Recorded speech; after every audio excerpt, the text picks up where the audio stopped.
Pourquoi j'ai arrêté de faire des vidéos YouTube? Bonsoir tout le monde, j'espère que vous allez bien. Petit disclaimer, ce n'est pas une vidéo montage. Il n'y aura pas de montage, il n'y aura aucun montage. Donc ça sera juste un dialogue. Du coup, un monologue parce que vous allez m'entendre et moi je vais parler. Et voilà. Donc du coup, j'ai arrêté des vidéos YouTube, non parce que j'aime plus, parce que vous connaissez, hein, moi c'est quelque chose que j'aime beaucoup depuis très longtemps. C'est littéralement une passion, si je peux le dire comme ça, sans exagérer toutefois. J'ai arrêté parce que je sais pas.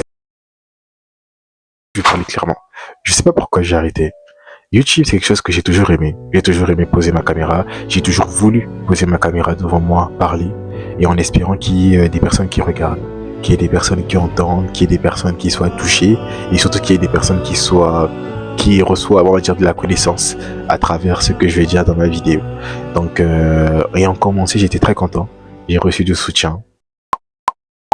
J'aimais beaucoup ce que je faisais, mais je ne vous mentirai pas que ça a été un peu frustrant de ne pas voir l'évolution par rapport à ce que je faisais. J'ai aussi beaucoup minimisé ce que je faisais, notamment les vues. Quand j'avais 50 vues, 70 vues, je minimisais beaucoup.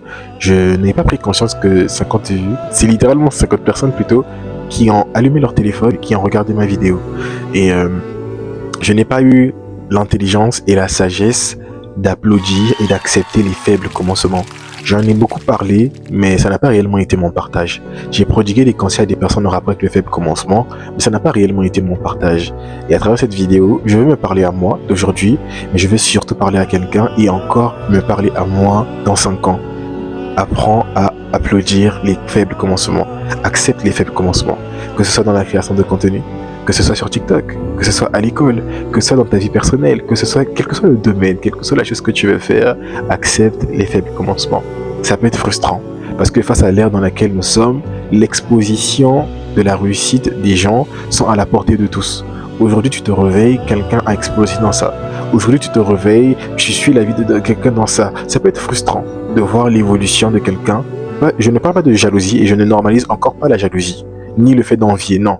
Mais ça peut être frustrant de voir des gens évoluer dans le domaine dans lequel nous sommes, de voir les gens s'épanouir dans le domaine dans lequel nous sommes, de voir des gens littéralement avoir un gagne-pain dans le domaine dans lequel nous sommes. Mais ce sont nos commencements, ce sont nos faibles commencements. Vous voyez? Et je pense que en rapport avec la création de contenu, l'exemple le plus plausible que je peux prendre, ça sera Yanissa et Dominique. Pour ceux qui les connaissent, vous savez que Yanissa et Dominique, je mettrai des photos pour que vous voyez un peu. Yanissa et Dominique, avant que Yanissa et Dominique soient là, ils étaient là. Il y a eu un avant et un après. Je me rappelle quand Yanissa et Dominique faisaient leurs vidéos dans leur chambre, ce n'était pas très attractif. Ce n'était pas très beau, c'était pas glam, vous voyez. Fond, ouais. Moi je dis rien, C'est un gros fond. Vas-y, Maquement. Non mais bien. Mais nous étions là pour la personne. Et même Yanissa savait que c'était un faible commencement. Donc c'est pour dire qu'on commence toujours quelque part. Applaudissons nos faibles commencements et levons nos faibles commencements et soyons heureux pour nos faibles commencements. Je ne sais pas et je ne pourrais pas affirmer que je referai des vidéos très rapidement parce que j'ai une vision. Mais malheureusement, il y a plein de choses qu'autour de moi j'ai pas. Mais je sais que ça doit pas être une raison pour moi pour ne pas créer du contenu. Vous voyez ce que je veux dire? Mais j'espère vraiment que je ferai mieux qu'avant et que je ferai vraiment comme j'ai envie de faire.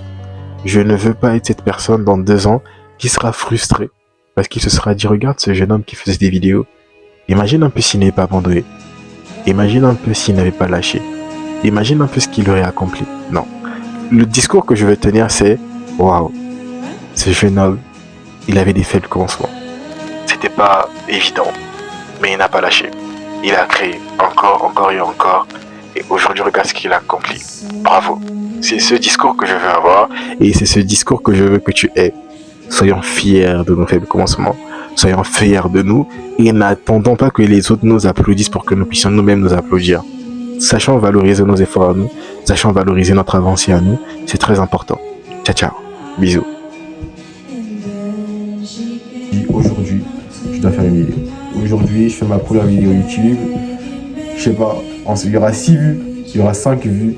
J'aurais monté pendant plus d'1 heure, mais au moins, c'est pour moi. Au moins, je serai fier de moi.